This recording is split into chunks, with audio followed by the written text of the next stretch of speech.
Welcome to the One-on-One Podcast with your host, Juan Ayala.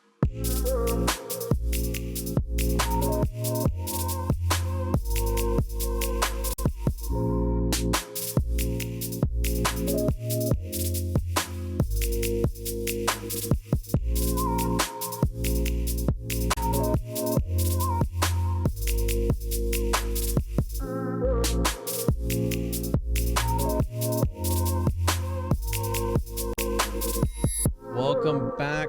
Whoa.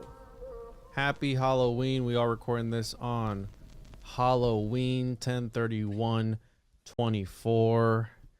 And before we get started, I just want to let everyone know, make sure to follow the show on social media. You can also go to tjojp.com, which it's not working apparently. Okay, so I guess my URL is not working. tjojp.com. That's weird. If I go to www.tjojp.com, does that work? Okay, all right. So www.tjojp.com does work. Make sure to subscribe to the mailing list to stay updated. I usually email finger blast everybody once a week with the live streams that I've been doing. To make sure to go follow the Juan on Juan Media YouTube channel, where I go live every Tuesday. We're almost at 1,000 subscribers over there. So if you want to come hang out, sometimes I do 2-3 hours. Sometimes we do almost 6-hour streams. So we're going hard in the paint over there. So if you want to check that out, it's every Tuesday at usually 7:30 p.m. Eastern. So make sure to check that out. Sometimes I'll just jump on live for, on a Saturday night or something. So make sure to check that out at the Juan on Juan Media YouTube channel. It's youtube.com/@TJOJP. And I'm live every Tuesday there. Also on Twitch. We're almost at 100 followers over on Twitch. Twitch.tv/Juan on Juan Podcast. Also make sure to check out the Patreon. Patreon.com/The Juan on Juan Podcast, I believe it is. All the links are down in the description. So make sure to check those out. And we got the slick master himself, the slickest of dissidences, if that's even a word. Dude. Let's go. Full costume status, bro. Full costume status. Happy Halloween, Papa. Happy Halloween, dude. It's good to have you here. I know I had hit you up early this week and we were supposed to do something, but here we are. I'm ready. I know that we have the elections coming up. I was driving past the library this week, and I said, look at those poor, dumb bastards. Look at them all just lining up like chickens, just lining up to fill in their little paper because they think it actually makes a difference. But Slick, before we get into it, plug your stuff. Where can people find you? Where can people send you money? Where can people go find the Slick? Right on, brother. Yeah, I finally got the website up. I'm at slickdissident.com. I got all kinds of merch rocking in there. I had a huge artistic outpouring over the past couple months, and I've designed quite a few shirts. I got onesies for babies and little tank tops for the ladies, all kinds of little designs. And you see my Zippos there. Designed a few Zippos to spark brush fires in the minds of men, and all the pants, all the ladies. And then I got my tarot cards there and working on another tarot card design coming up pretty soon. It's going to be really neat stuff. So come check me out. And I'm also, Slick Dissident on YouTube is where you'll see most of my video output. But the website's got all my merch and my artistic. 322 videos, bro. Oh, snap. Illuminati confirmed. There you go. You've been confirmed by the Illuminati. But awesome. Everyone make sure to go check that out. SlickDissident.com. Go show some love. Buy a shirt. Buy a Zippo with the 2 zebras on it. I love that. And make sure I'll put all the links in the description. And so, dude, we're here. It's Halloween. What craziness have you been up to? What?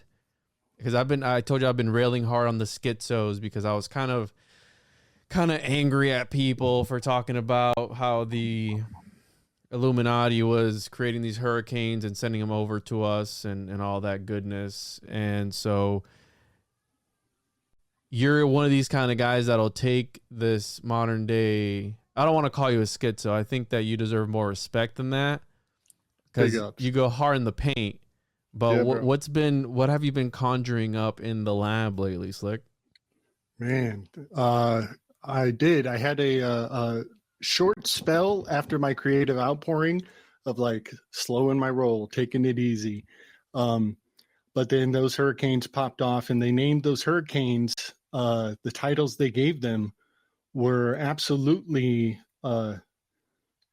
tactically designed, I'll say. So I've been saying for months now, my theory on the alien thing, Juan, is I think that it's not an alien invasion. It's a Hellian invasion. It's a Galilean invasion because they're all fake and gay. Man, it's definitely Greek, whatever it is. So wait a minute. Okay. So get a little bit into that. What do you mean exactly by that, Slick?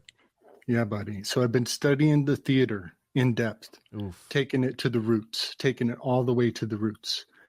And we know that the Actors Guild has been in bed with the military way longer than people think in modern terms. They just don't think about how long the military has been in bed with the Actors Guild throughout history. It's replete. So, I picked up this new term recently I'm really chewing on.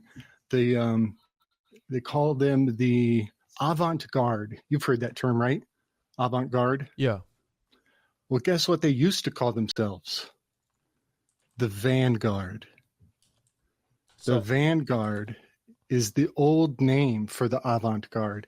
And this is a loose umbrella term. Like, this is just another they. This is just another shell of an anonymity that we're going to point a finger and wave frustratingly at. But now that I'm looking at the avant-garde, I just have a little bit better of a name for the science that I've been trying to decode. And I'm looking at the history of the avant-garde more in depth. And so I'll just give you a little taste of how this channels from ancient of days into modern times.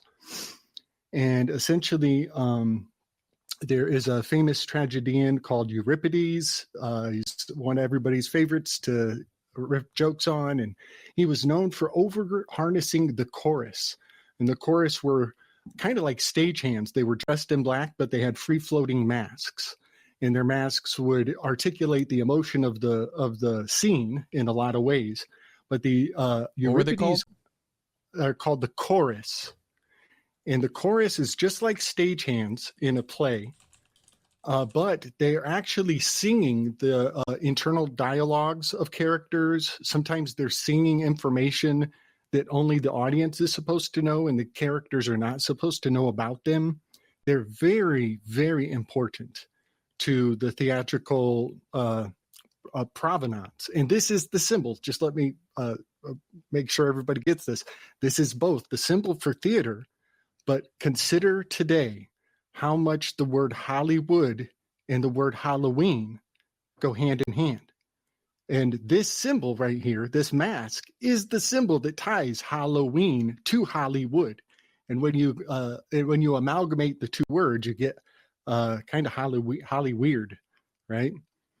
So, Euripides. Which real quick, like that it's been in the zeitgeist lately because of the whole diddler, because and I forgot who broke it down in my show recently, where it was like, the Weinstein, they got that, that section of the industry. Now they have diddler. They had Epstein, which in my opinion was more of the banking sector, financier type of thing, kind of sort of political. They, everybody made it political because of all the gates and everything. And now you have the diddler, which is the music industry, the rap industry, the which is all part really of theater, because you can't have theater without the music, and you can't have, you have the production with the theater. So you have the, that connection there. And then you need money to do all the production. So you tie in the banking there. And it's like these three guys fell, and it's like, oh, it's all over and done. No, they just passed it on to the next guy, the next juggernaut in line, who is probably doing butt stuff to get initiated, right?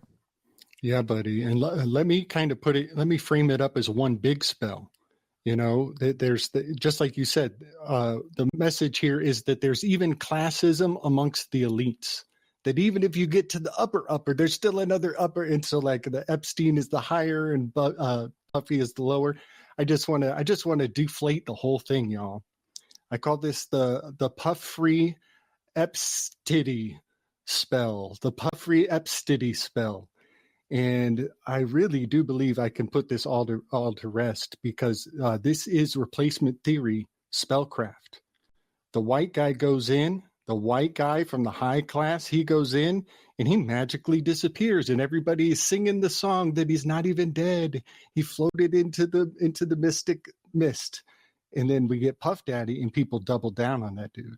And he's lower class. So maybe we can actually get a taste of blood, right? This is replacement theory, Juan. And the reason that we know this is because of the word puff. It is the puffer fish that has the toxin that allows for a living resurrection spell. The living resurrection, this is the Gnostic demantling of the idea that Christ was legitimately dead and legitimately risen. And it's hidden in the word puffer, the puffer fish. And it is a toxin of the puffer fish that you can inject, a person can take, and they're dead for a few hours or some period of time, and then they have a resurrection later. And so the Puff Daddy spell was built into his bio from the jump. That's how long they planned these spells out. And so the whole I call it replacement Ray Erie Thay of the Puff-free Epstiddy is really fascinating, that it's culminating at the most theatrical time of the year. The most theatrical time of the year. So yeah, just that's my buzz on the Epstein P. Diddy. So you mentioned a few things, bro, because don't let me forget about Euripides. Listen, okay, so the theater, which I want to get your opinion on this, because I did an episode for members a bit ago on the Shakespeare's Globe Theater, and I also got into Francis Yates's Art of Memory and the and the Theater of the World. And it's interesting that, because you're talking about the avant-garde and all these different companies. Back then it was acting companies. And check this out, dude, because I found this really interesting. These companies at one point, they were doing private plays for certain people. And there was this war going on between these acting companies back then, that they would build their own theater. And when I was like, they were kind of going at each other's throats. This person built this theater, and you know, the thing that Francis Yates talks about is that the theater was built to a certain geometric pattern to really amplify the effect. And that's where we're from the Globe Theater, which by the way is one of the most famous theaters to ever exist, except we only have 2 sketches of it in a skyline, and they found this little piece of it right in London. It's round, so it had to be here, but we don't have any plans for it. We don't have any pictures of it. We have no specifications. We have nothing. Okay, and it's one of the most famous theaters. So I suspected and I speculated that Shakespeare's Globe Theater, which allegedly is essentially the model behind any stage nowadays that you see, including the silver screen, which is it's highly used in Hollywood. It came from this theater. And I suspected that these companies that were going back and forth, I think that they were actually secret societies. Like, I think that they were actually having battles in how we see today, certain factions trying to take over, because private plays, bro. And then they would build such and such theater, and they'd fund such and such theater. So I'm like, they were secret societies, and they were going, they were having this, I don't want to say magical battle, but magical, because the magic of the screen, right? The magic of theater. And then you tie in the concept of the art of memory, where memory is this sort of superpower where you're able to unlock this esoteric sort of mystical power within your mind that Giordano Bruno was onto as well. Like all these guys were all into that.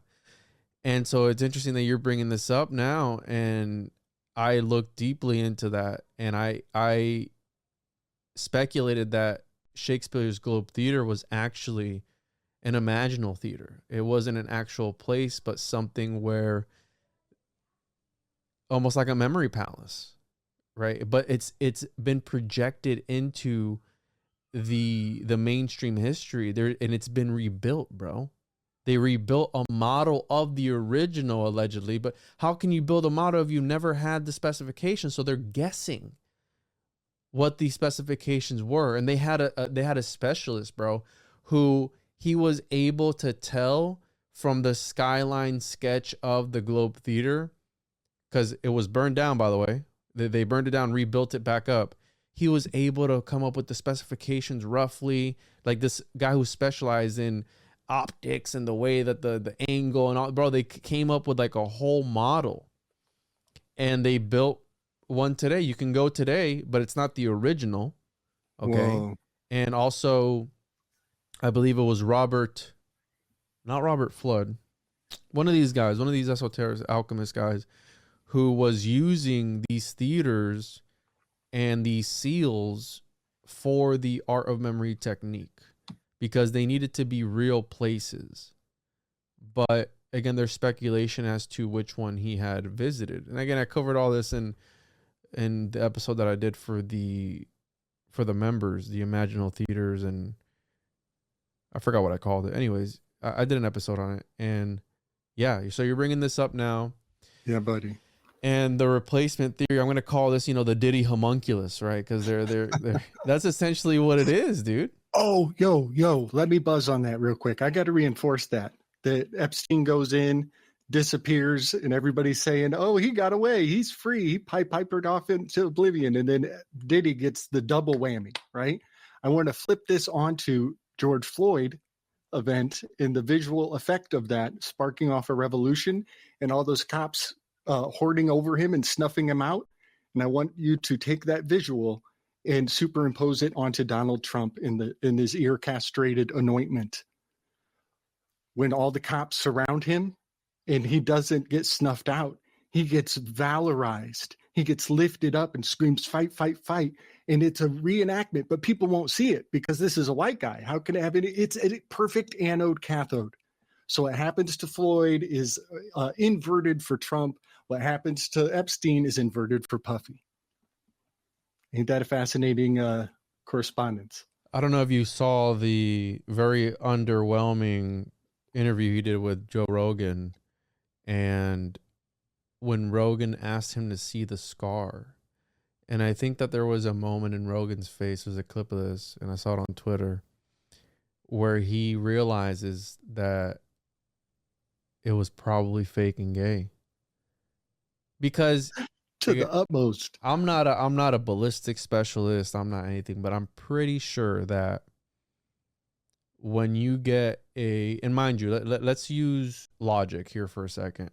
The ear, we know that cartilage, it heals, right? It can, when you pierce your ear, it closes back up. Okay. When you pierce your nipples, which I think you got your nipples pierced, don't you? When you pierce your nipples, it closes back up if you take it out. Now, let's say that he was grazed by it, which so close, right? So close. Right? What are the chances that it was that close and it didn't skim anything else, right? But in my opinion, from footage that I've seen, usually things split apart when even when they're grazed by some sort of, and what was it, a 300 blackout? I don't know what kind of ammunition it was. Very fast. If it was 300 blackout, it's still very fast. Okay, so in my opinion, I thought you'd see it, kind of sort of split open, kind of flare out. And he's like, yeah, I got a little hole here. It's a little scar. And you see Rogan like, And you can tell in his face, like, damn, this might have all been staged. FAG, bro. Effigy. It's a big effigy. It's a big fat FAG. Damn, dude. Yeah, bro. Hey, are we able to play like short clips from movies? I think we will. Well, on YouTube at least, I can play it for the podcast, but probably on YouTube it'll get pinged. Okay, well, if you're feeling it, I sent you a link to a scene in the movie Alita. It's the final battle scene where she's duking it out with this big mech bot fella. It's the last thing I sent you with a short package of other pictures. It's the most recent. Here, let me pull that up. Go ahead and talk while I pull it up here. I have to connect my phone to my my Telegram to my computer. So something that I think is a worthy cause is to dispel the illusion of acrimony between the right and the left. You know, and whatever we can do to prove that it is one big club, it's a worthwhile endeavor.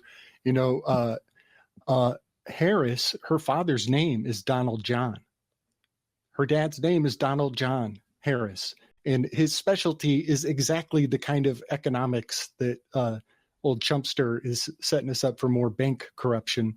But so yeah, I find that fascinating that her daddy issues are baked into the drama of this. Oh, the Globe Theta, Juan. It's not the Globe Theater, it's the Globe Theta, and this is why we call it the Mind's Dream Media. It's the Mind's Dream Media because they got everybody in a sleep state. Theta is a sleeping state. Okay, yeah. All right, so let's remember that the main character here, while she is very much Kamala, she's also embodying a great amount of the chump endeavor to the finish line in this fight scene. And Juan, I just want to state that I do believe that the Milton hurricane was named Milton very much intentionally for the sake of the pandemonium, which is actually a hail from Milton to Dante. Mm-hmm. And they sent it right across Florida, which is the flaccid phallus of the United States. And I know Longo is always saying Pisces, but bro, I will never shut up about how it is Scorpio. Florida is so Scorpio, it's out of control. So in this fight scene, there's Scorpio technology, symbology being bandied about. And it's right before the finished kill shot. Just like this hurricane is right before the erection season. Florida season. Flaccid election season. I'm trying to see here because there is a Milton, Florida, and it's very close to where. Oh, never mind. It's more west of that. So Milton, Florida is here, and Helene hit through here, and Milton hit through here. Right, and you know this is an old weave, and I don't want to dwell on it too much, but if you take the pony from the Rider-Waite tarot deck and you flip its paw, its hoof, its pointing hoof, if you flip it the opposite direction and superimpose it onto Tampa Bay, Florida, it is a perfect match. It's absurd. And Tampa What's Bay, the name of the deck? The deck is Rider-Waite. Rider-Waite, right? Yeah, the horse on Rider-Waite. He's making a pointing symbol. That's not how you spell it, but here we go. Let me see here. In the death card. Sorry, death card. There we go. And so his hoof, right? So I've superimposed the horse. I've cropped and pasted the horse onto a map of Tampa Bay. And the horse's hoof is a perfect match onto Tampa Bay. Tampa Bay looks like a can opener, right? And the horse's hoof is just a perfect fit onto Tampa Bay. And guess what district is right there in Clearwater? Is District 13. The death card is card number 13. It's wild. So yeah, the Hurricane Milton struck Florida at the exact point that the pony is pointing to on the map in Tampa Bay, Florida, which is ground zero for Scientology and secretly the Mormons also. And the Shriner headquarters too. Right. Oh, damn. That's a big one. That's a big one. I'm writing down. I gotta censor something on my screen here after we're done. So let me find Florida, because I know what we were talking about, because I remember that. I think we did that for the Cthulhu. Yeah, that was an Cthulhu old stuff. one. Do we have to flip it too? Do we have to? Let's see. You gotta. this? Let's see. So there you go. And now turn it around upside right, if you can. Yeah, let me find where the hell's the. There you go. So that pony hoof, and I've done it with a much more detailed map, bro. And if I can dig it out, it's way back in my. So where do you superimpose it on here? So you gotta. Yeah, that's basically it. But this is kind of a janky map. It's kind of a. I got one that's much more detailed. Yeah, I remember you had done it. Yeah, I don't remember how you did it though, but I could have swore you flipped the horse. This is it. Yeah, down. you're kind of lining up for it, but the map just doesn't really pay it service for how much it looks like the anatomy of the hoof is perfect for the peninsula that is Tampa Bay. I mean, it's just a hoof and a glove. And the fact that Florida corresponds in the territories with death as well. Yes, the death card and the hanged man card both. Number 12 and number 13. And the hanged man in the writer, the hanged man, I think has a lot to do with the Bermuda Triangle one.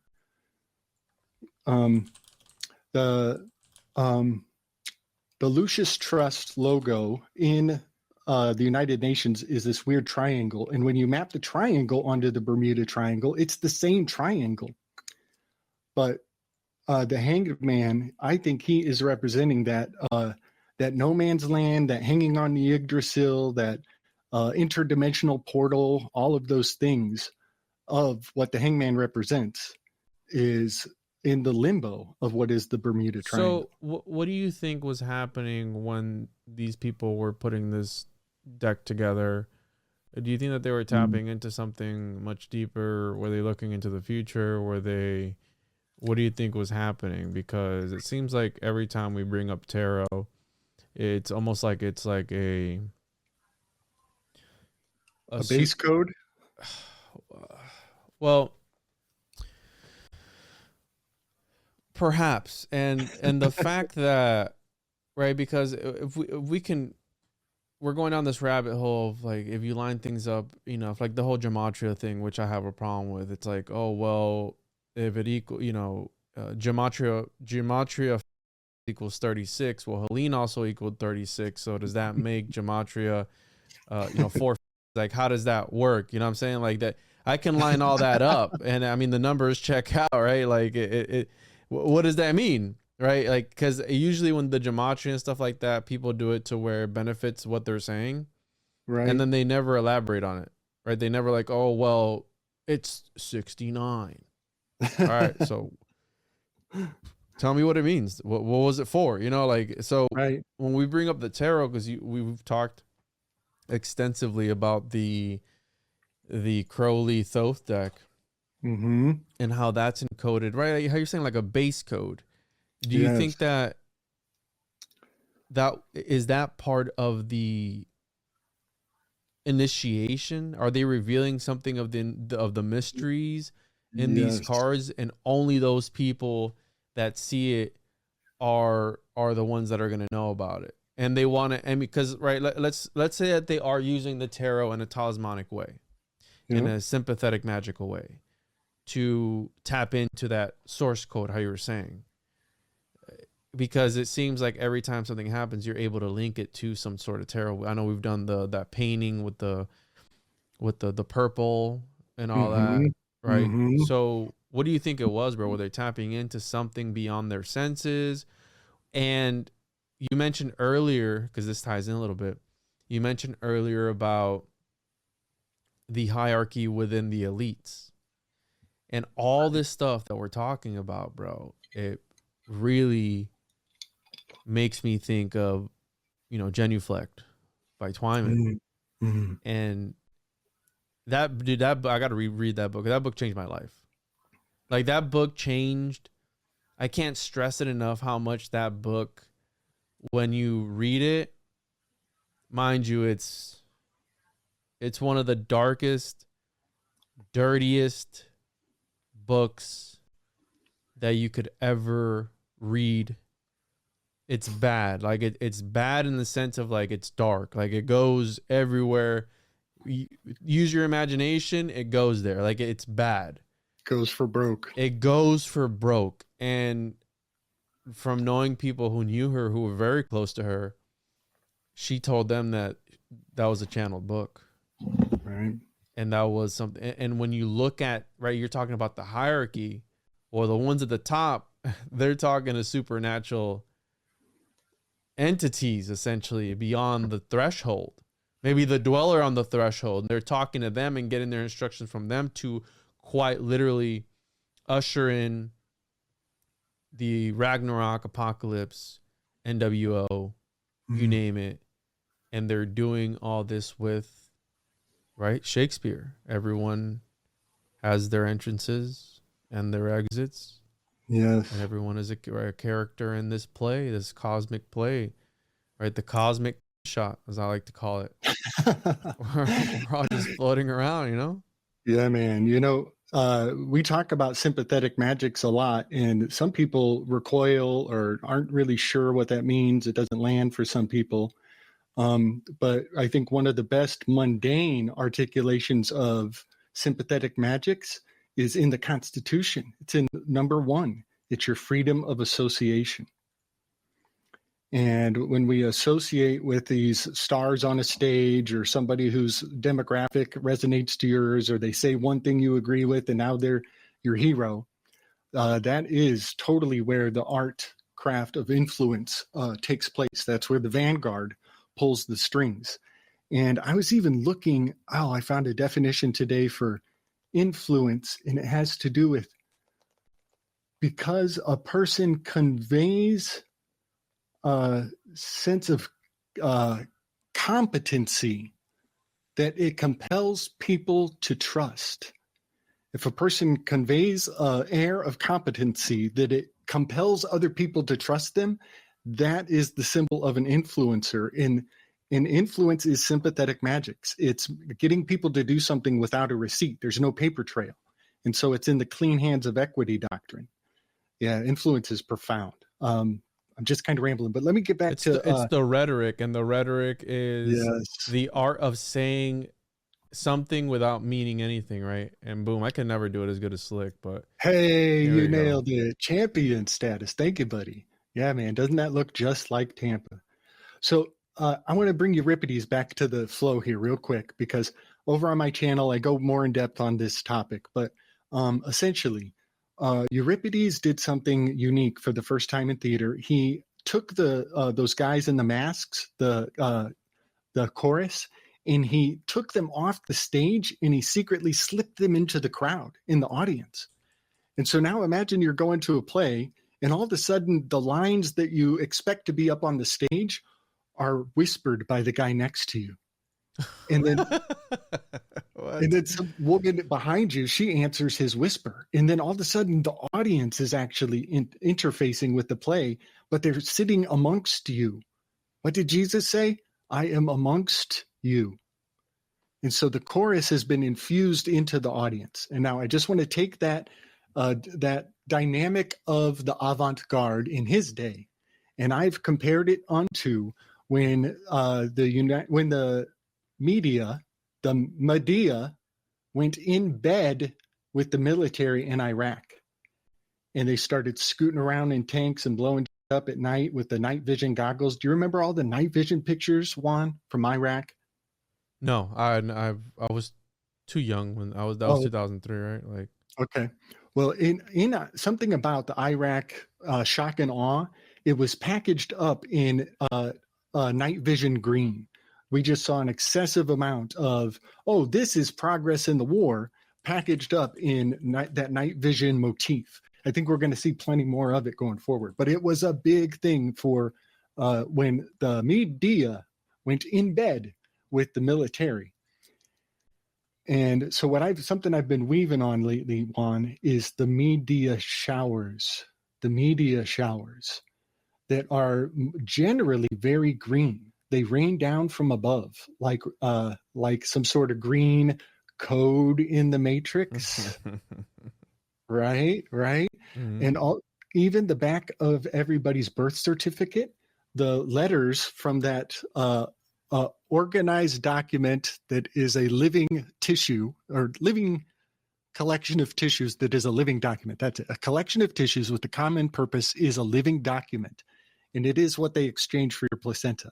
And if you look at the print on the back of your birth certificate, it reads like hieroglyphs. It goes from the top, it rains down to the bottom. And so it reads like hieroglyphs on the back side. And I think it says like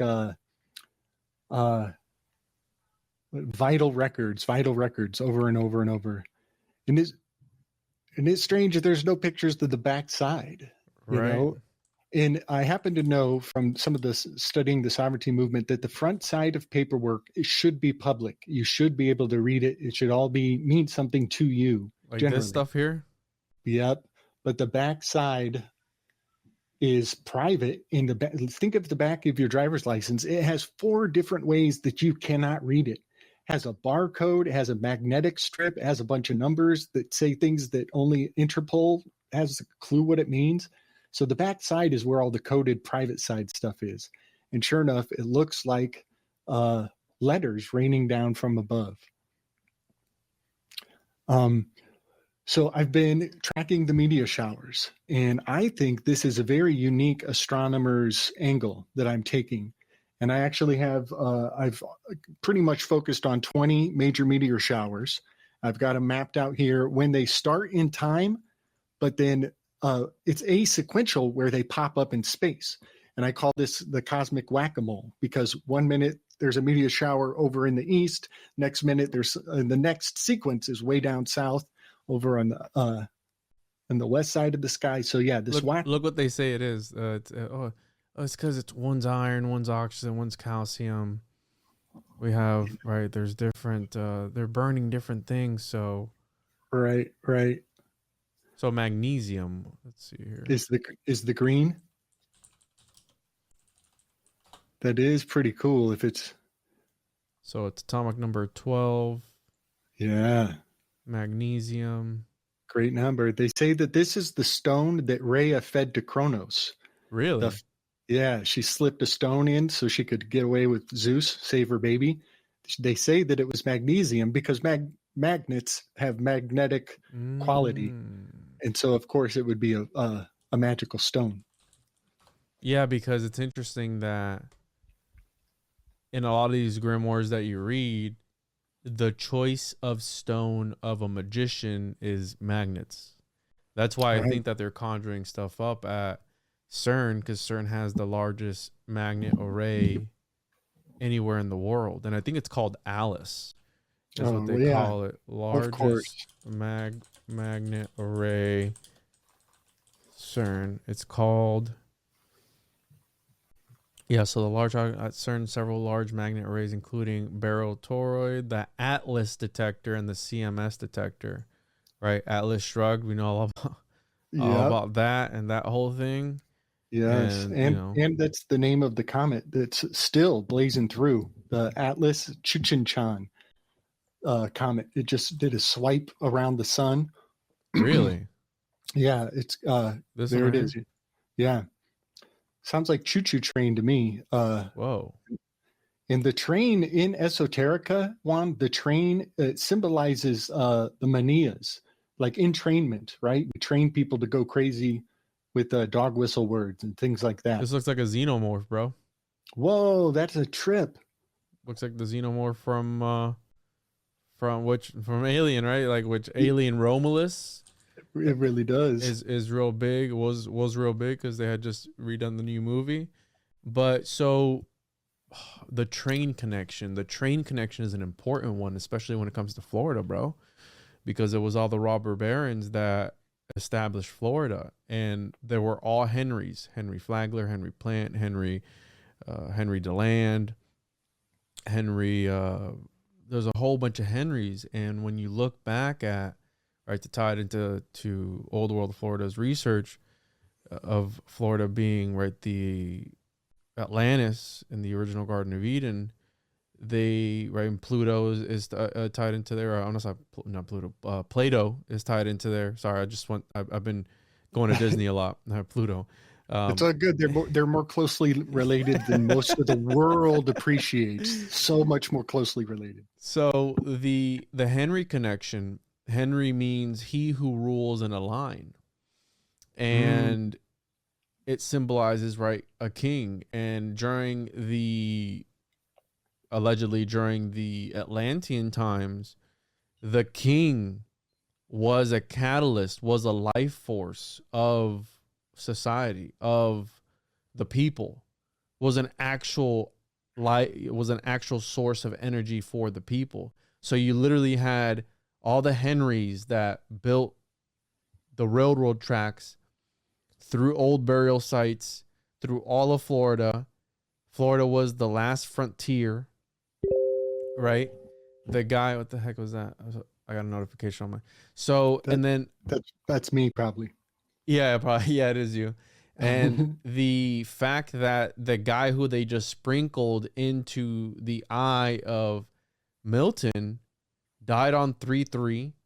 It turns out that that's the same date that Florida was founded. 3/3. Oh my gosh. Florida has the most zip codes with 3/3. Yeah. Right. So again, you can go down these rabbit holes and find the synchronicities and similarities and all this, and I can't tell you exactly what it means. Just want to remind everyone, make sure to check out the show on Patreon, patreon.com/the One-on-One Podcast. I constantly get emails. Oh, only one episode a week. Yeah, one episode a week for the public, but for as little as $5 a month, you can get up to 2, sometimes 3, sometimes 1 episode per day on the Patreon, as well as on the YouTube channel as a member for as little as $5. And there's also on the Patreon over 250 episodes only found on there. There's an extensive backlog of episodes. So check that out. For those interested, for those asking, make sure to follow the show on YouTube, One-on-One Podcast. Also, One-on-One Media. I am going live every Tuesday on there streaming. I also go live on twitch.tv/One-on-One Podcast. So make sure to check me out on there Tuesdays, 6 p.m. Eastern. And make sure to get your copy of the Occultus Mundi Homunculus Owner's Manual, all that good stuff at tjojp.com. Can pick up your copies there or go over to the Ko-Fi. I'm on Facebook, Twitch, Kick, Rumble, all that good stuff. You know where to find it, and enjoy this episode. But it's weird. I mean, it's bizarre. It's interesting to say the least. Are they following some sort of code? Are they doing something that... Some geomancy? Yeah, buddy. Right? I mean... if you pop up the most recent one I sent to you there, it's a good follow through on the hurricane in Florida. I talked about this on my channel a little bit. Kamala has a new campaign slogan, and you can't really see it very well because I've covered it up with graphics, but it's a Van Gogh painting, Starry Night, with a black cat on the rooftop overlooking her new logo for the election. Some of her sisters, the Divine Nine. Whoa. Her middle name is Devi, and I found the 9 Devis from India in my Plato Symposium through the 9 Muses. So she's hailing her divine sisterhood of the Divine Nine. Her middle name is Devi, and I just happen to have tracked all the Davies down, and I know their holidays by heart now. So they want to call her La. This is their nickname. This is her gang. She's doing gang signs on the podium, Juan, on a podium that already reads President of the United States of America. They've already put the presidential seal on her podium. And so this is one of her artistic, what do they call that? Where the tag? Where the wrestling energy, where they're pretending like they hate each other before wrestling. Does that have a name? It's called Fake and Gay. FAG. kayfabe. It's called kayfabe.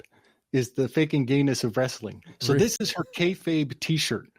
Okay, and it says "La," and it's got the. Does that look like a 9 to you? It looks like a hurricane too, and it looks like the path it took. Like it looks like the exact hurricane that they predicted it was going to be. And this graphic I have is actually from Helene, the Hurricane Helene, and it's ground zero that it was initially set to land at was ground zero for X marks the spot on the Great American Eclipse. Juan. Well, it hit right in the Florida and Georgia border, and then when you put out those letters, it's FAG. So, oh damn, oh damn. And I'm gonna say something, bro, because I've been through hurricanes all my life, living in Puerto Rico and also living in Florida, and the reason that this latest one was worrying me was because back in 2003, Charlie had a similar track, not 100%, but it came in through Fort Myers, Florida. Let me pull up so Hurricane Charlie track. It came in through Fort Myers, Florida, this area, right? So the final cone of uncertainty, it came in through here, and it ripped right through the center of Florida. Right, I'm right here, okay, and it ripped. The eye went over my town, went over Orlando. I'm in Kissimmee, so it came up through here and it went through there. And the reason that I was so worried about this last one, because again, it ended up coming in through Siesta Key, which has the highest, the beach with the granite sand, right, the powdery granite sand, and Helene had took out the Asheville, who has the highest quartz. It's a quartz sanded beach, and when you walk on it, it's like baby powder, right? So it's like it crackles and everything.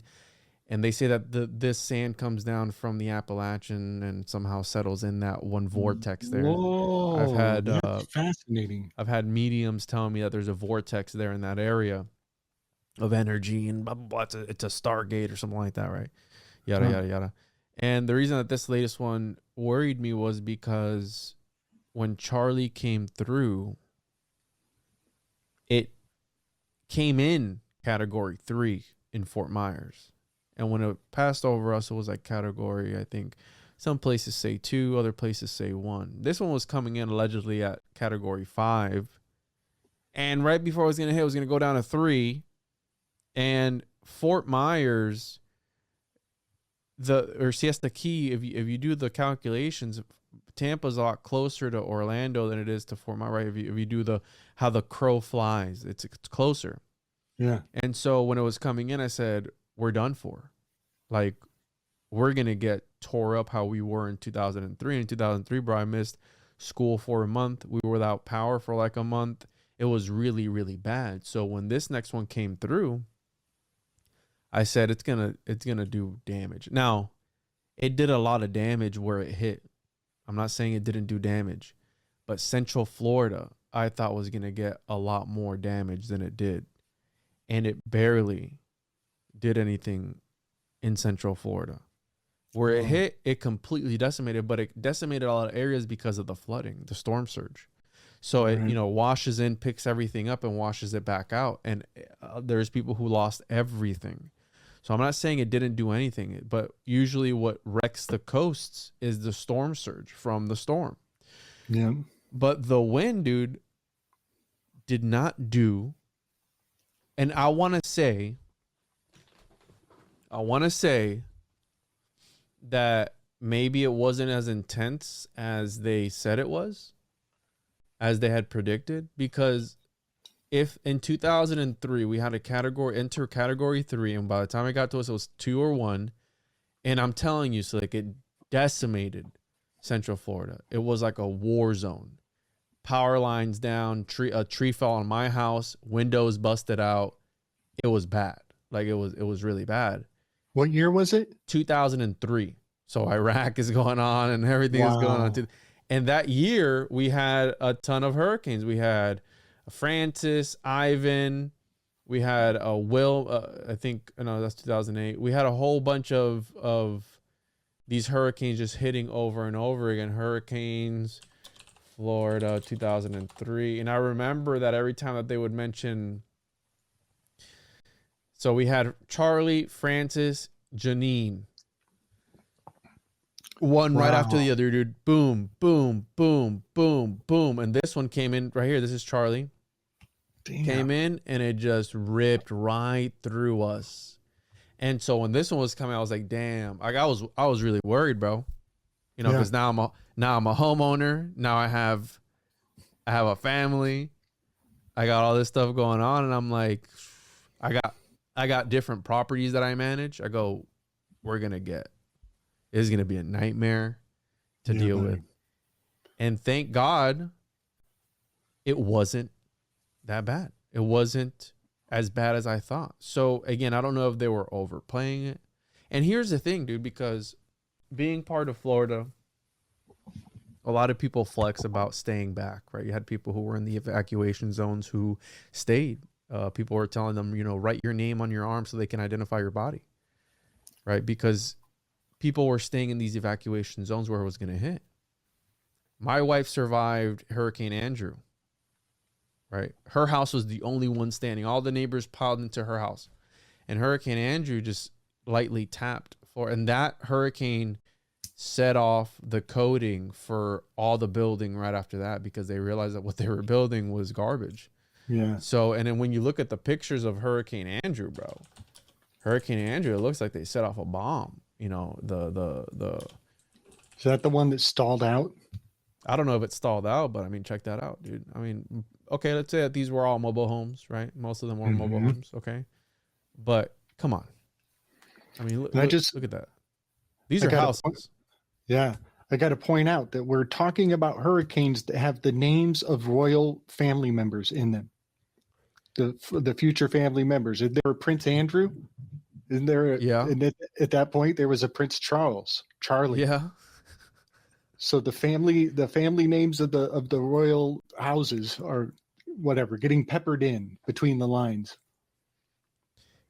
And I think, I forget who was the one that actually named, look at these are houses. So these aren't, you know, mobile homes or modular homes. These are actual houses. And look at that aftermath, bro. And that was it lightly, it just touched the tip.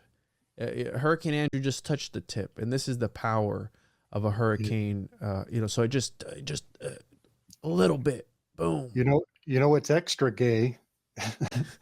Andrew means manly. Really? So it stalled out, did a little lap dance on the flaccid phallus of America, and its name was Manly. You think it made him come? So it lightly just tipped, just the tip, just fuck. And it completely just, again, my wife's house was the only one standing in the entire block, and all the neighbors had piled. Yeah, she was a baby, and all the neighbors piled into her house. Oh my gosh. Because all the houses got destroyed, but everyone was in that one house. Damn. The neighbors came running through and all hunkered down in her house. So again, I speculate that perhaps it wasn't as strong as they said. Now, I was reading today because I got questioned about why I don't believe in the manufacturing of hurricanes. I don't believe that they manufacture them. I don't believe that they create them. I believe that they influence them. Yeah. I'm not saying that it's not possible to create a hurricane, but according to NOAA, right? NOAA, the NOAA, they say that the power of a hurricane power equivalent here, equivalent. Man, they say it's the equivalent to a fully developed hurricane releases heat energy that's equivalent to a 10 megaton nuclear bomb every 20 minutes. The average hurricane lifetime generates as much energy as 10,000 nuclear bombs. Okay, 1.5 trillion watts of power. Okay, that to me is equivalent to the energy of God, right? Like that to me is such an unfathomable amount of energy that I think that they strive to control. like this. I think that they strive. I think that this is their wet dream, that they could control something this powerful.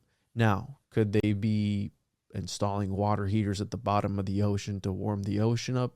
Maybe, who knows, right? Are they shooting laser beams at it and they're like, oh, look, we made it wiggle. We made it wiggle a little bit, right? Like, oh, maybe it's just Mother Nature doing what Mother Nature does and you're not really doing anything. And again, it's that placebo effect. Like, oh, we think that we're making a change in this ginormous, dude. If you look like if you look at the anatomy of a hurricane, it's such, think about this. Like I think about this all the time. I think that the world and reality and nature itself is so much more interesting than we give it credit of being. Because if you think about this ball, an angel, bro, this ball of energy just moving, organizing itself, moving towards a path. And it's interesting because my grandma, whose name is Maria, she went through Hurricane Maria in Puerto Rico, in her home in Puerto Rico, which completely decimated Puerto Rico. Again, it completely wiped it out. There's still people till this day, right? Because I know Puerto Rico's been real hot in the media lately because of the whole Tony Hinchcliffe joke. There's still people till this day without electricity in Puerto Rico. Okay. Damn. I don't know about the Hinchcliffe joke, but I just want to mention J-Lo.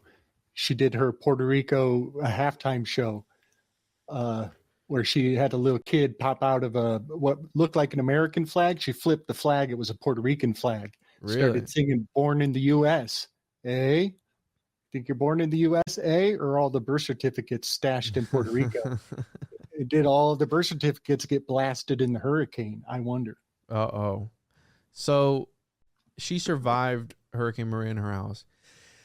And she said that the sound that the acoustics of the house and the sound that the winds were making while it was going on. So average wind speed of Hurricane Maria in Puerto Rico. The average wind speeds were 123 miles an hour. Okay. Oh, man. In Puerto Rico. Yeah, in Puerto Rico. So, and mind you, there's also gusts. That's the average maximum. So I'm sure that there was average gust speed. Gust speed 155 miles per hour sustained, and that's usually for a minute. Okay. And that she said that the sound that produced, it sounded almost demonic, right? And now my grandma, I grew up with my grandma. My grandma is highly, highly steeped into biblical literature. She is a hardcore Christian, Pentecostal, so all that stuff. So she knows the Bible. She's read the Bible multiple times. And now she's not down with all the heretical texts or any of that. She tells you to stay away from all that. But she called me after the hurricane and was like, hurricanes and tornadoes, they're just demons. They're demons whirling around and then she started breaking down Satan and how he's the ruler of the material world. And she said that it sounded so angry. It was almost like a demonic force just howling outside. Damn, so in the whole neighborhood's hunkered in one house. And the whole neighborhood, well, that was for Hurricane Andrew. For my wife, everyone was hunkered in that house. So you're hearing these demon howls outside of the house. Sounds like the Koresh compound. Oof. Which Koresh in reverse is basically the rock. And that's a nod to the Strait of the Hebrew altar, Strait of Gibraltar. Oof. The rock. There was a mad sacrifice there. But that's what that reminds me of. Hearing demons outside and like it confirming your physiological response and being like, yeah, I was made to perceive that sound as a demon. As the devil, as evil. The devil has come to call. Yeah. So when she told me that, I was like,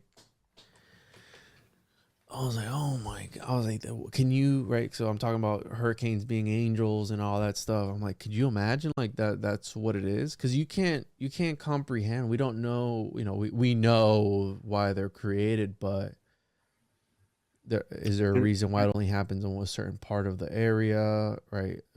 Now, if you told me that they were conjuring up hurricanes on top of Iran or Russia, then in the center of Russia, a hurricane pops up, then I'd be like, yo, Slick, there's something to this weather modification stuff. You know what I'm saying? Like, there's something to be said about, like, they're weaponizing, but till then, you know, it's I don't believe that they create them.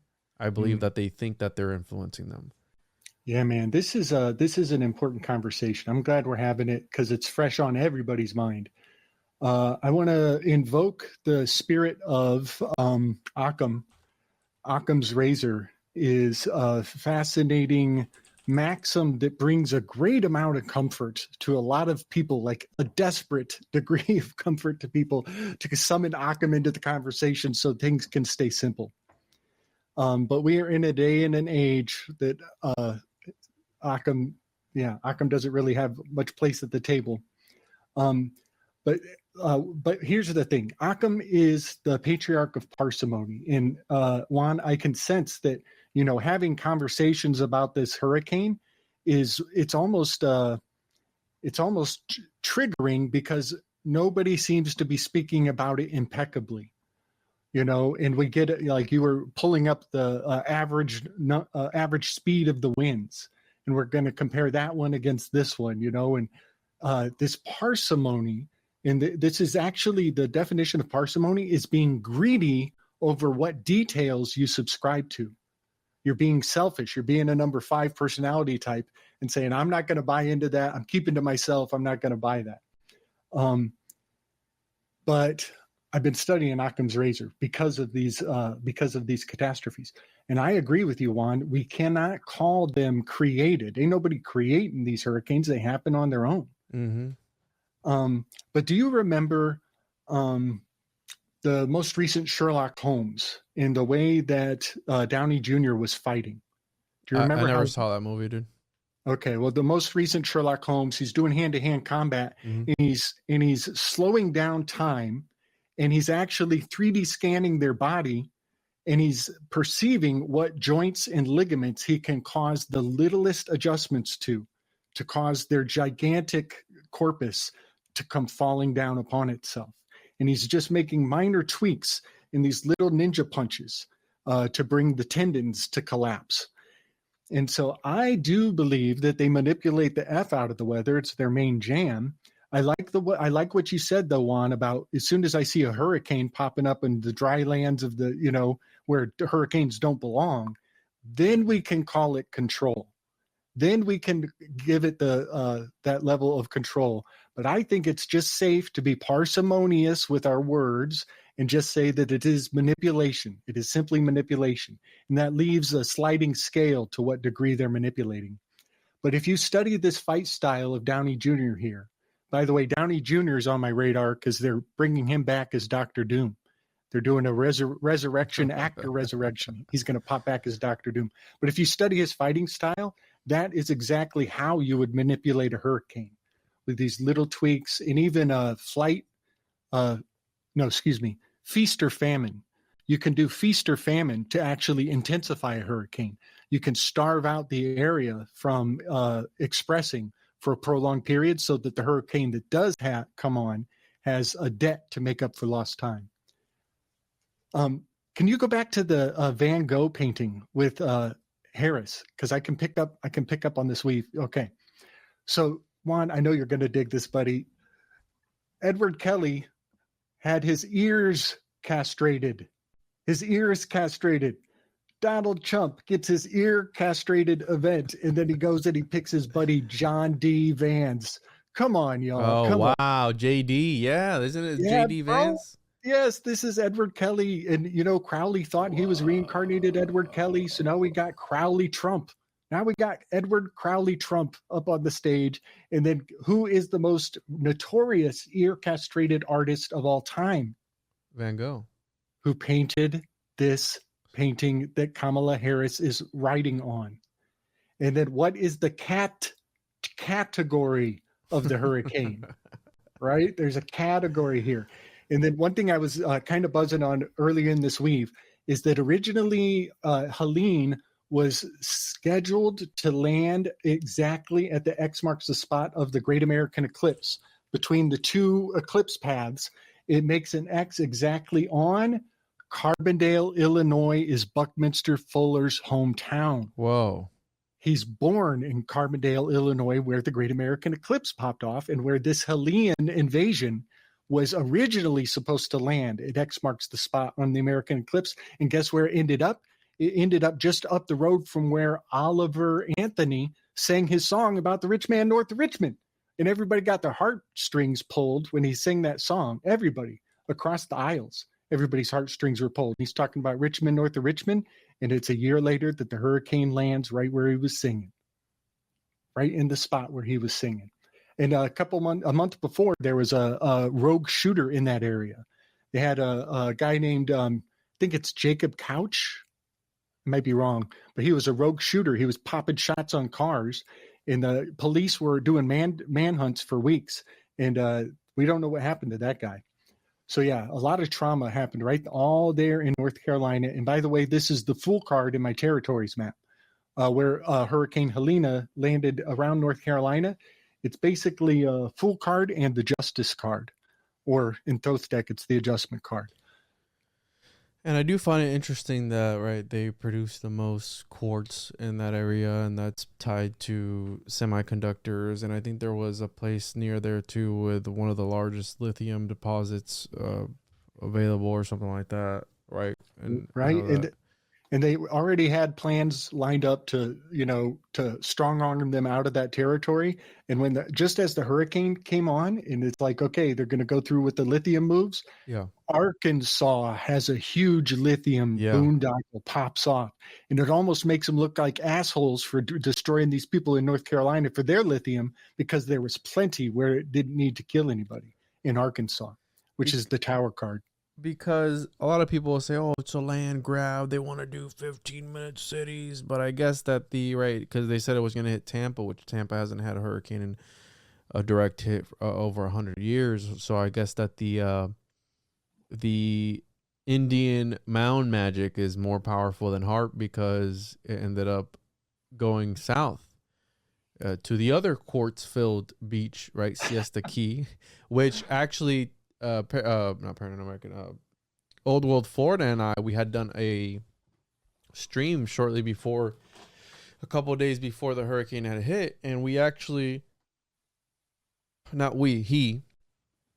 had actually predicted that it was actually going to hit Siesta Key. He's like, I wouldn't be surprised around the hour 44 mark, for those that want some proof. He said, I wouldn't be surprised if this actually hit Siesta Key, because of the quartz there. And they say that it's kind of sort of magnetically pulling these things in, right? Speaking of magnesium and magnets and magicians and all this. So again, I'm on board with the people who talk about them having the technology to modify, maybe not modify, but influence these things. Right. Yes. And it is, isn't it? It's so fascinating how we have to be really careful with the details. Like I sense it when I talk about it. I'm like, it's so easy to say it just wrong enough so the person is like, nope, I don't want to hear anymore. I don't agree. It's a good word. It's too bad it's politically incorrect, but a tar baby topic. A tar baby topic is something that as soon as you talk about it, you're kind of bound into it. It's like a trap that just by paying attention to it, there's no pulling it out. It gets stuck on your fingers. You can't extract yourself. And mind you, dude, I'm the guy who talks about homunculus, right? Right. Yes, I know that is Hurricane Homunculus. That's a good title right there. Hurricane Homunculus. So I'm the guy that talks about all that, right? Speaking of Edward Kelly and John D, I'm gonna plug something real quick that I've been working on that I'm very excited for. But Paranoid American and I have gotten together, and we've actually been working. It's funny you bring up Edward Kelly and JD Vance. But the significance of Edward Kelly getting his ears cropped, he's the cropped eared wizard, is because it was showing him that he was a con man, right? So back then he had allegedly done some sort of bank fraud, bro. That was the whole thing. So that's interesting that we're talking about that. But he was an influencer. He was the OG influencer, and we've been working on Alchemy, the trading card game. And in this deck, I do have several Edward Kellys that we have: Aleister Crowley, Herald of Thelema, Nicholas Flamel, Alchemist of Immortality, Raymond Lowell.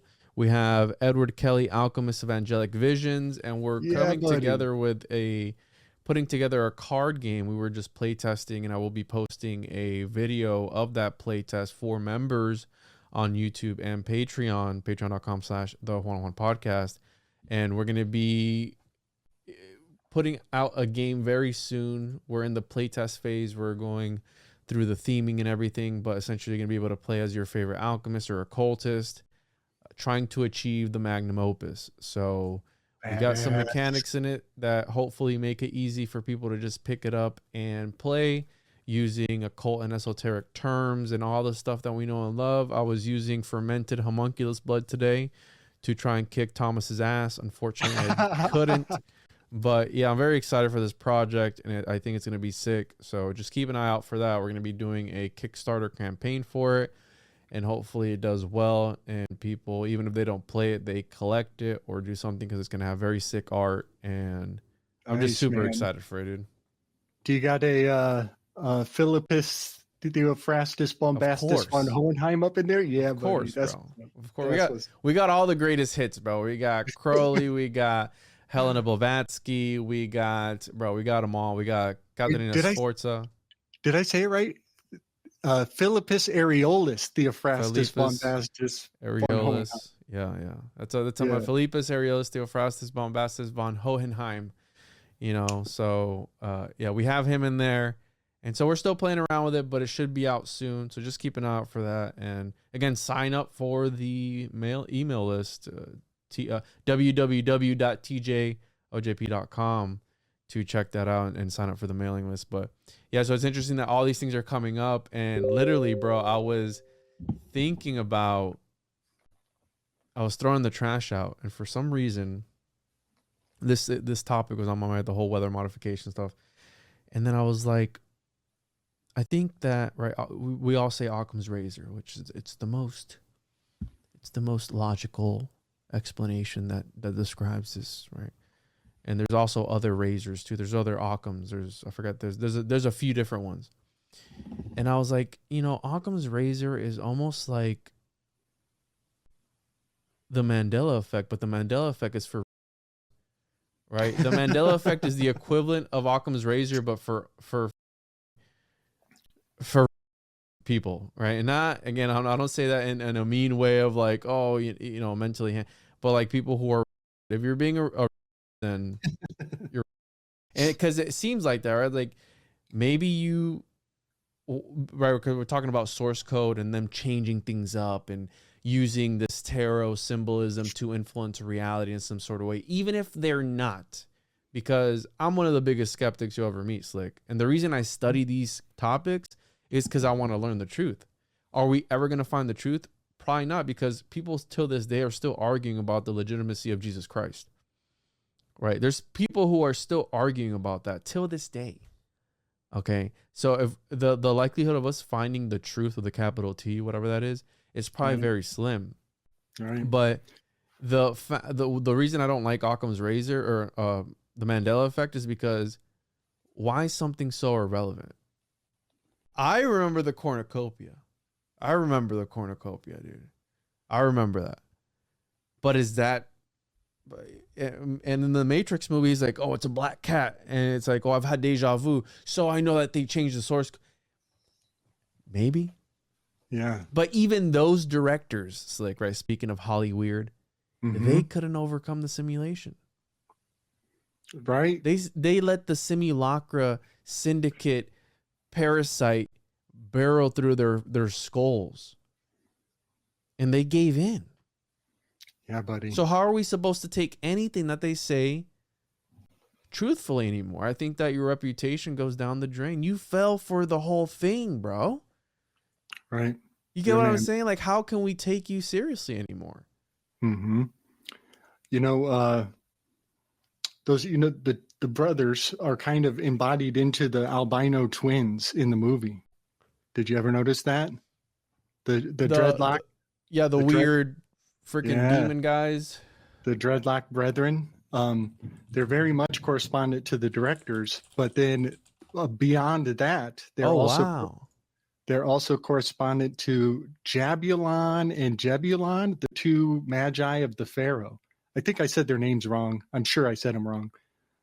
But yeah, these are also not just the directors, but these are the two magi that henchmen of the Merovingian, right? So the Merovingian, speaking of Tracy, R.I.P., they are exiles or rogue programs that have chosen to hide in the Matrix rather than face deletion. So did they do what they did because they wanted to hide in the Matrix rather than face deletion? And they played ball with what sold out? They sold out because they wanted to be right. Ignorance is bliss.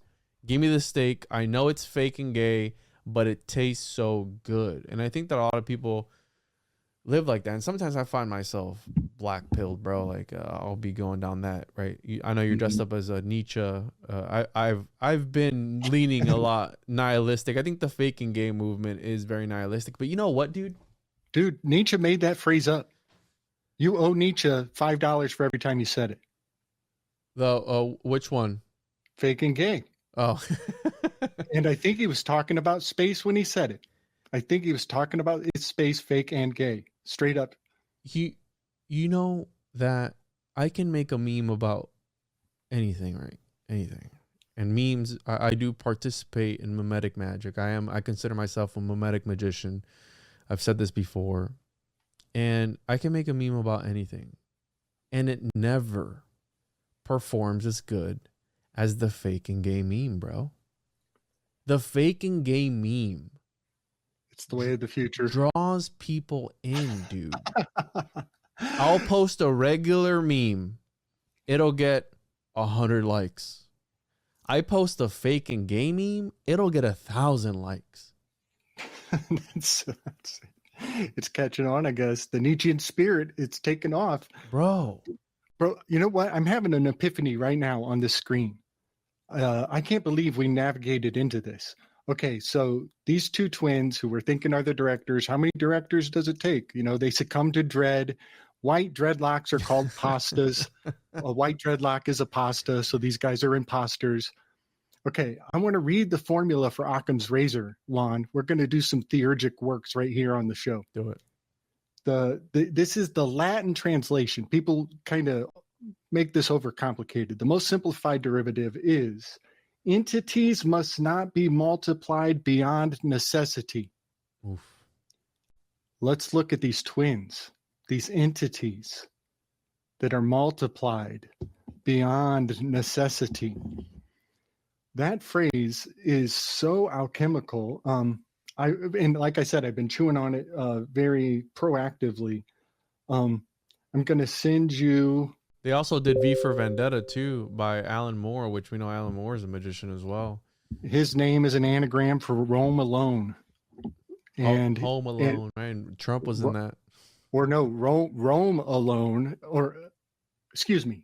No, that's it. Rome Alone is an anagram for his name, and he is the grand poobah of that Order of Nine Angles smiley face game. Is he really? I thought he was a chaos magician.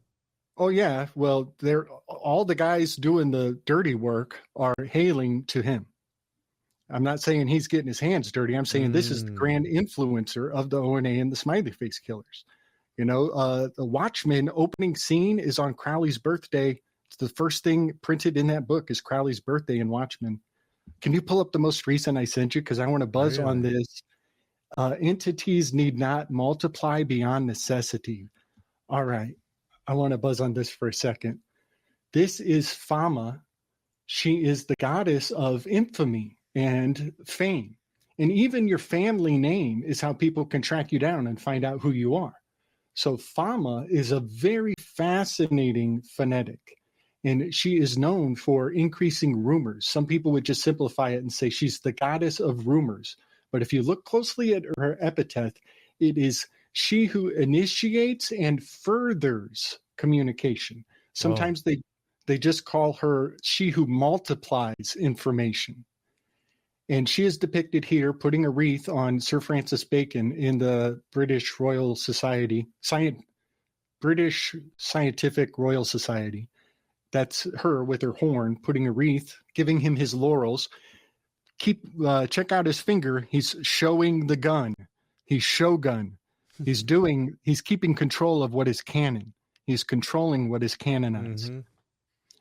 Can you go down? What did I put at the bottom of this one? Oh, okay. FEMA. So this is FEMA and what happens in the fog of war.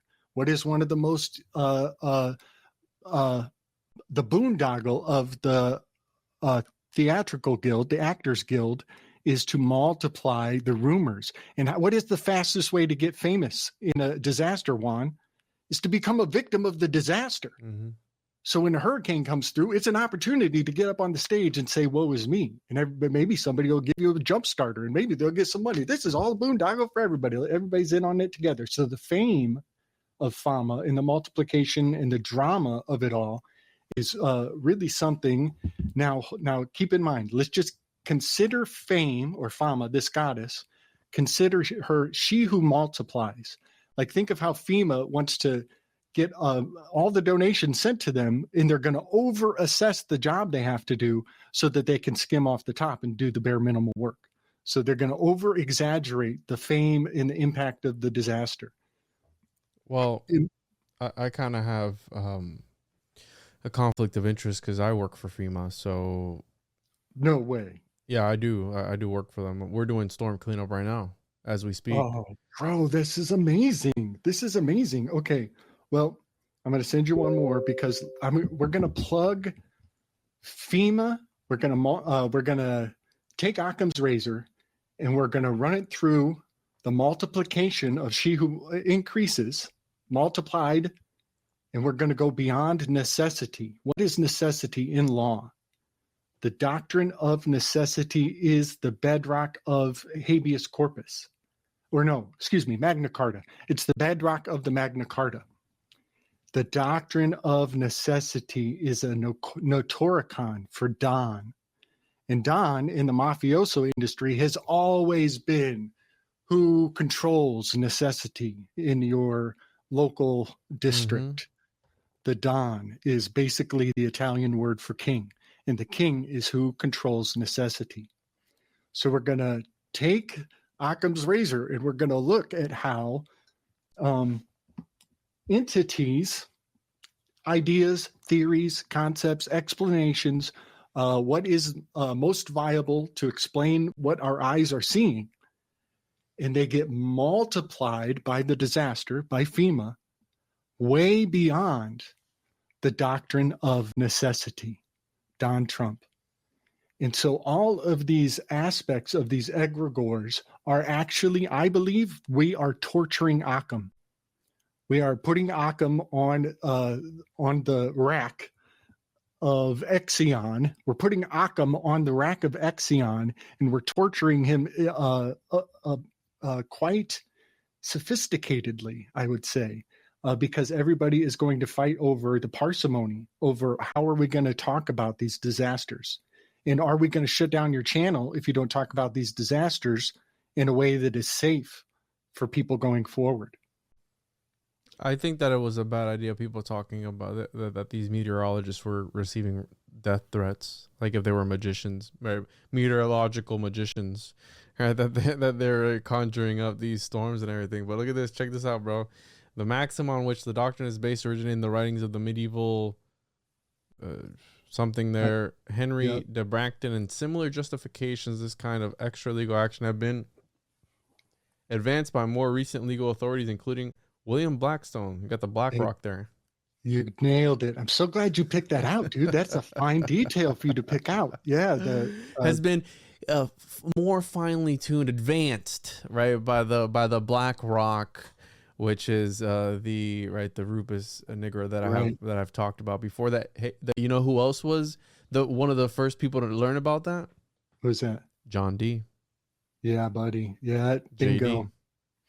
So one more thing about Trump, I just want to say, I kind of want to defuse, but also justify or vindicate the claim that he is the Teflon Don.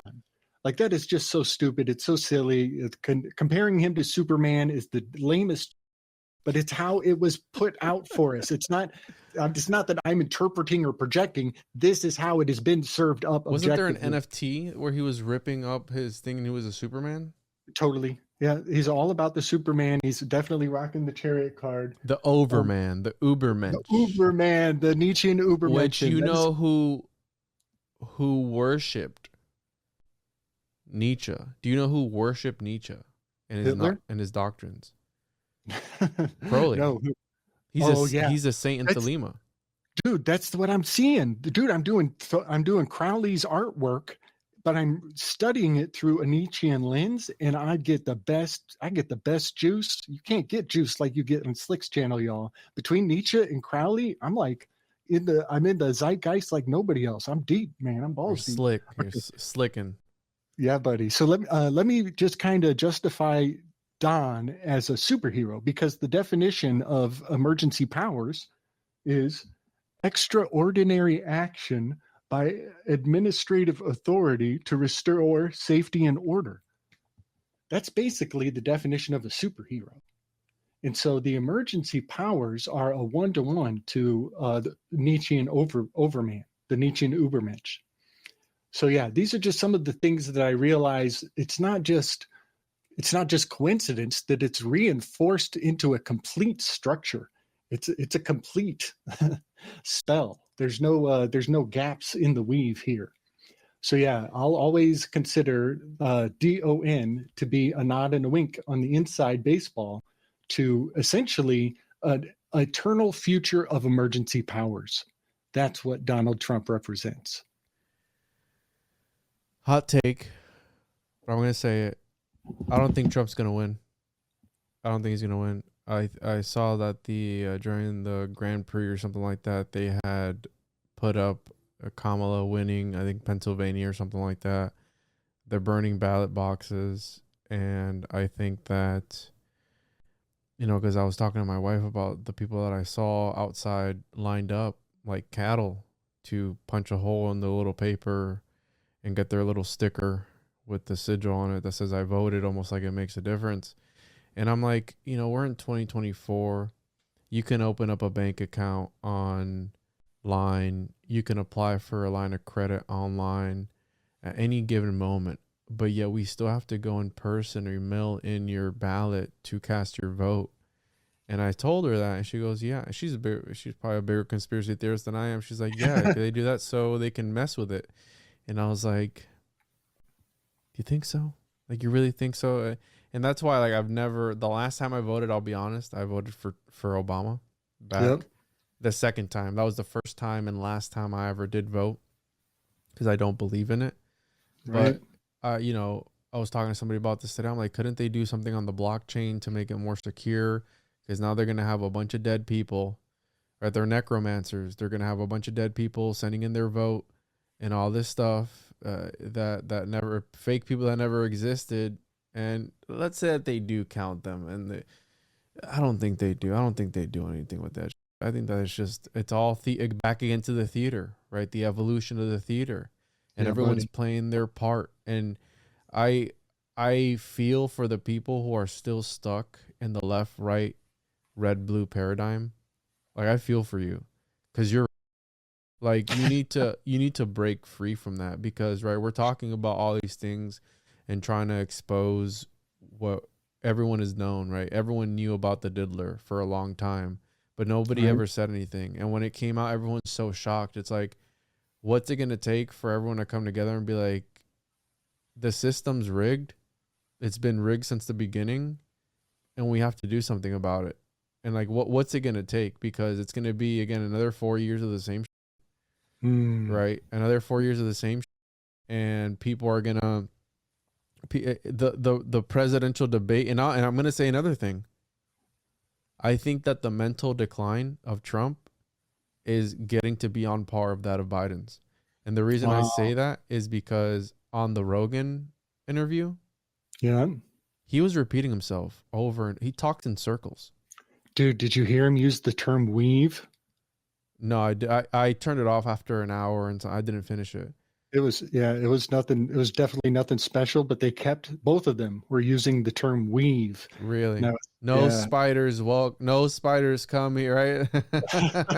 yeah, totally. Right. So I'll say that I think that the mental decline of Trump is on par with Biden's. Mhm. He's just his is on setting now, right? Like his thing is setting now, and I'll speculate this: could Trump be right? We're talking about him being right, this Ubermensch, this Superman, this Overman, Mhm. this Messiah. How some people say he's gonna come in and right drain the swamp, right? The whole thing with that never did. Um, could Trump be an anally birthed homunculus? It kind of fits his name. I mean, if I had an anal homunculus, that's kind of what I would call him, Chump. You know what I'm saying? Like, it's like, dude, but not until people come together. There's so much division in this country, right? We're talking about the Wachowskis not being able to, right? They were created, the twins were created by them, right? So they inserted themselves in the code of the Matrix, and the whole thing was that they'd rather, right? The Merovingians, of course, they're exiles, rogue programs that have chosen to hide in the Matrix rather than face deletion. What if that was their choice? Face deletion or submit and hide within the Matrix. They took the what's his name, Cipher. They took the Cipher steak dinner. They took the Cipher. They went back in. It's like you get I did a episode recently with Waters Above. He's like, Neo didn't even ask Morpheus where the he got the 2 pills from. I'd be like, dude, where'd you get that? And what happens if I take both? Like, what happens if I take both of them, dude? What happens then? Imagine he just is like that meme, like the face Morpheus makes when he sees Neo take both pills at the same time. It's like, what happens then? Right? Dude, I had an epiphany just this week about Cipher going back into the code, into the Matrix. And it's, if I'm right, if this was in the writers' minds, I don't know. It's impressive. It's impressive. For me to think of it is impressive, but if I'm correct, it's really impressive. But cipher is the original word for zero. In Shakespeare, he was implementing math dynamics in the narrative that were literally math problems blocked out on the stage. But the word back then for zero, the word was cipher. And for Cipher to be looking at the code and talking about, do you ever wish you could go back in there? And he's foreshadowing the fact that he secretly wishes he could go back into the code. This is really fascinating because the SS Yorktown had a random zero left in their code of the computers that controlled the entire aircraft carrier. This zero was left in the code and it shut down all the computers, and the entire aircraft carrier was dead in the water. And they had to call the tugboats to come pull them in. That fact that shut down a military base is the Gnostic seed of Y2K. And the fact that it actually happened was proliferated and hyperbolized to make everybody think their computers were going to break on Y2K. Y2K encodes 9/11, by the way. But I think it's amazing that Cipher wanted to go back into the code, and because they put a zero in the code, it fucked up the plot, and they had to find another way. Because they left a zero in the code. So yeah, a rogue. A rogue zero got left Zero in the hero in the sequence. Juan, do you want to play that? Do you want to try playing that video, the Alita video? Because it does. If they ping me for it, which they might. You don't need to do. You don't need audio. Okay, they might ping it. So for those watching, then just look up Alita bar fight Battle Angel 2. There we go. And just watch that. And it's where she's fighting the cyborg. So just a heads up for those that are going to be watching this on YouTube. Make sure to subscribe. If you're listening to this on the RSS feed, Make sure to subscribe to the YouTube channel Juan on Juan, and also the Juan on Juan Media, twitch.tv/Juan on Juan podcast. Make sure to check that out. So here we have her fighting. Just walk us through this, because this guy reminds me of General Grievous from Star Wars. Yes, totally. And he's kind of got something of a Rogan going on with that bald head. He's a Brogan. He's a total Brogan. And so he hit her with the stinger. I guess we missed that. Yeah, he hit her with the Scorpio-style stinger in the side, and it heals extremely quickly, just like Chump's ear. And then she talks some smack. She's like, I don't think you're who you think you are, and you clearly don't know who I am, so I'm going to chop off your Florida. She chops off his Florida. I am not just an insignificant girl. And then she does the kung fu move, and she rips him right down the 37-degree Mason-Dixon line. Civil War right there. But what gets me about this is that I could weave this pro-Trump or pro-Kamala. You know, there's something a little bit nebulous in my desire to say, like, this is one side taking a shot at the other side. I think it's just equivocal enough that it serves both. It's not saying who's going to win or who's going to lose. It does kind of look like Kamala, though, because it's a chick, right? I think that she's going to win just for the pure fact that these people are selected, not elected. And I think that it's the wrong, how do I say this? The wrong, I'll put it, family. And I think that even probably if we look back far enough, I think that they might even be related.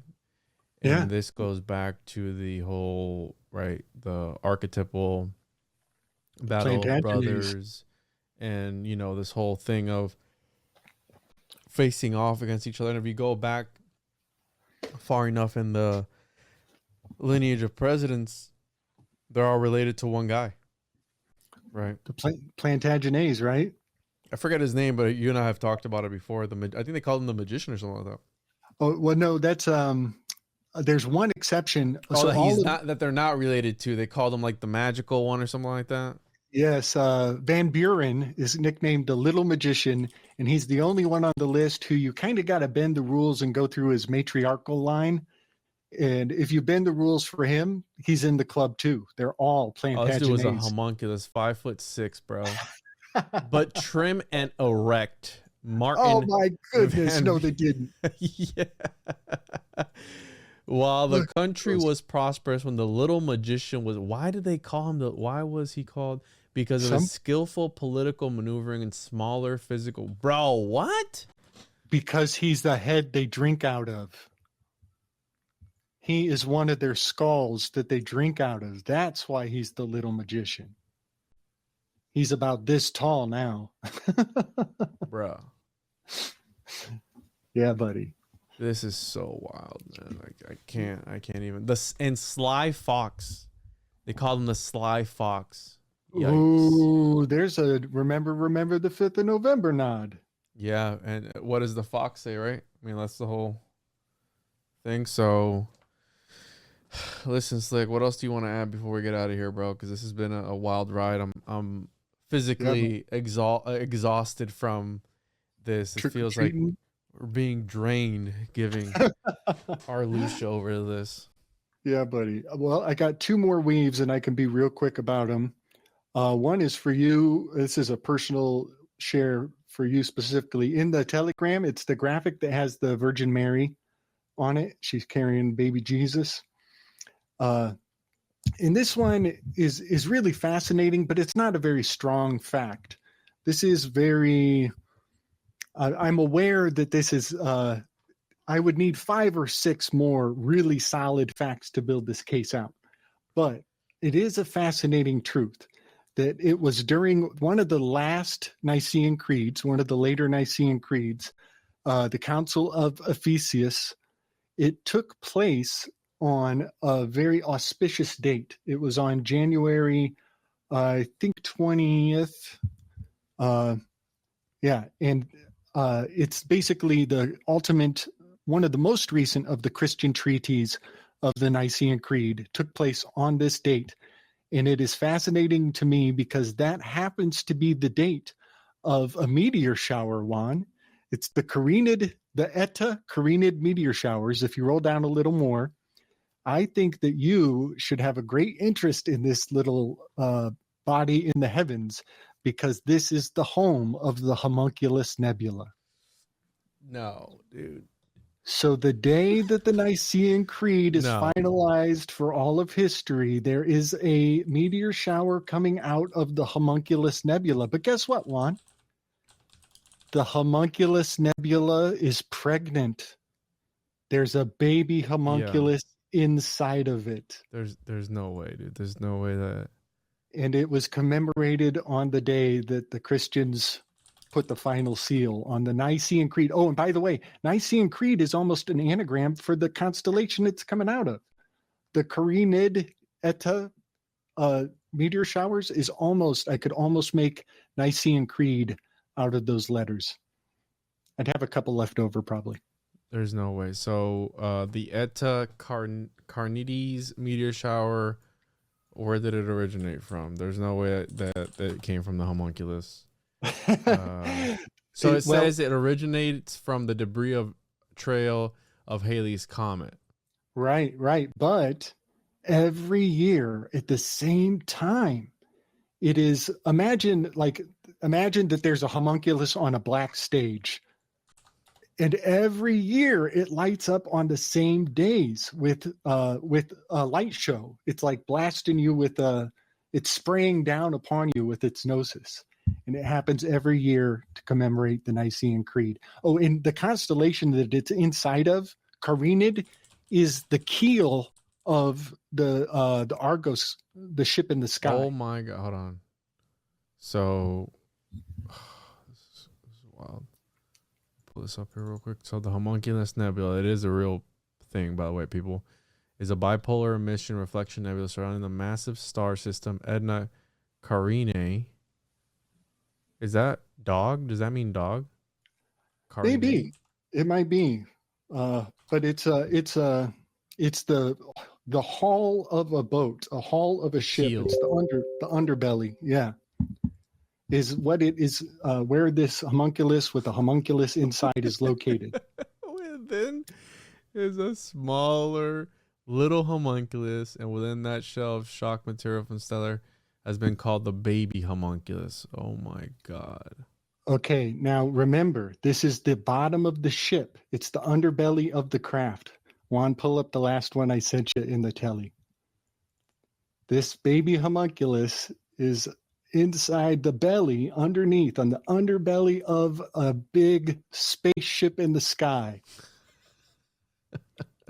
This is the Black Panther spaceship with a very African mask-looking triple port for its form of flying. And then I put a cross section of the umbilical cord, Juan. That pink part on the right side of the screen is a cross section of the umbilicus. That placenta magic, bro. Every placenta ever is the ship. And this is your relation shapes. These are the relation shapes. And I am coming to believe that we are hyper literate and that on a subconscious, not the unconscious, but maybe both, but in the subconscious realm, we recognized this ship. You didn't need Slick to tell you. On some level, it was coming through. And so I wanted to share this graphic. And then I find it interesting that there is a large body on the moon called Imbrium, which totally just sounds like some of the membranous tissues of the umbilicus. You know, it kind of just makes me think of the membranes, and also remembering. So yeah, I just wanted to share some of those graphics around the ships and the shapes in the Carinid homunculus, in the whole narrative of the Hellean invasion. This is a Hellean invasion, y'all. So, and then I got one more graphic. Homunculus confirmed. Oh, yeah. That satisfies me. I haven't had a homunculus confirmation in a while. Well, I got another one for you, bro, when you're done. Oh, yeah. Something new off the tracks. Yeah. Oh, yeah. Right on. All right.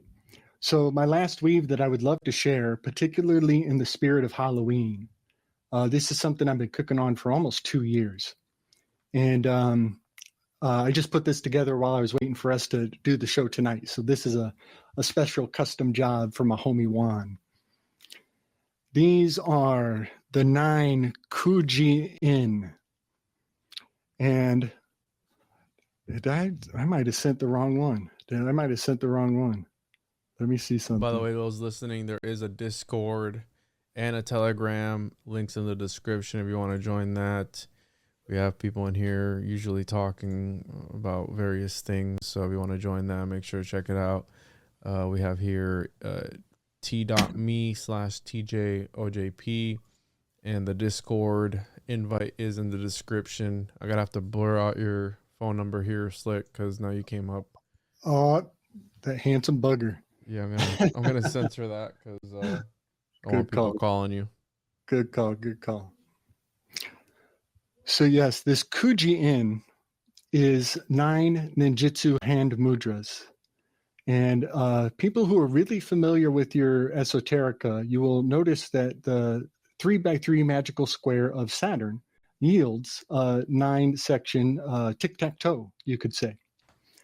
And so I've been studying these Kuji-in since I was a kid, but I've recently started dusting them off again. And I'm finally able to articulate the Rin Pyo To Sha Kai Jin Ritsu Sai Zin and express them with the hand mudras of the ninja. But what is really exciting is that if you include the K of Kuji in this hand mudra style, if you include it in the sequence phonetically, it is incredibly close to spelling out cryptocurrency. If you include the K, the sequence is KRPTSKJRSZZ. If you include the K in the front, it is very close to spelling cryptocurrency Z at the end. Yikes. Double Z's at the end, that's a sleeper cell code. It's telling you that you were more of a ninja than you ever could have imagined.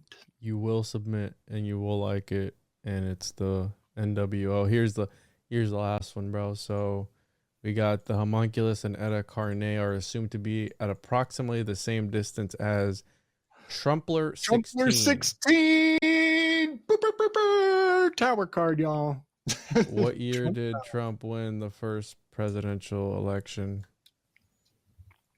Ain't that some smack? Ain't that some smack? These high priests, man, they got their head in the stars.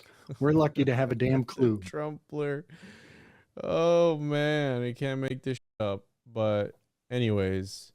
Happy Halloween, everybody. Happy Halloween, everyone. Hopefully you got a lot of candy. You stayed safe with the family. And you enjoyed this thing that Slick and I talked about today. I don't even know what this was, but it was fun nonetheless. Slick, plug your stuff real quick for the people at home where they can find your work and they show love one more time. Right on, buddy. Yeah, slickdistant.com is my website. I got some lovely merch on there. I got hoodies and t-shirts and tank tops and onesies for babies. Even kid sizes, hoodies, kids t-shirts. I got it all for the family. I got my Zippos on there and the tarot deck. And I've incorporated a great many of my ciphers in my personal designs. Like the tarot deck, it has the territories map encoded onto every card. And it's not going to force feed or spoon feed you all the information. It's very subtly encoded for you to harvest on your own. And then Slick Dissident on YouTube is my other jam. I'm also down with Chance on the Interverse. I get around. So come get some, y'all. Big love and respect. Happy thinning of the veil. Appreciate you being here tonight with me, Slick. As always, coming in, dropping hammers, giving us more stuff to think about than we already had. We have our plates full, but here we're going to think about some more stuff, some phonetic Kabbalah, right, with all this mumbo jumbo. And as always, everyone, make sure to follow the show, www.tjojp.com, patreon.com/101podcast. Make sure to check out the Occultist Monday, Homunculus edition, latest one. Yeah, buddy. Homunculus Owner's Manual, very soon. Alchemy, the trading card game, comic books, all that stuff. If you're listening to this on YouTube and you listen to podcasts on the RSS feed, make sure to subscribe to the Juan on Juan podcast RSS feed, where I post episodes every Monday at 6 a.m. So you get it bright and early before driving to work, so we can be in your ear holes, shocking you with the latest esoteric, occult, alchemical, homunculicious goodness, right, that you've ever heard. And dude, appreciate you being here, Slick. Everyone, make sure to check out the links in the description. And as always, we'll catch you on the next one. Goodbye, everyone. Stay safe. Much love, y'all.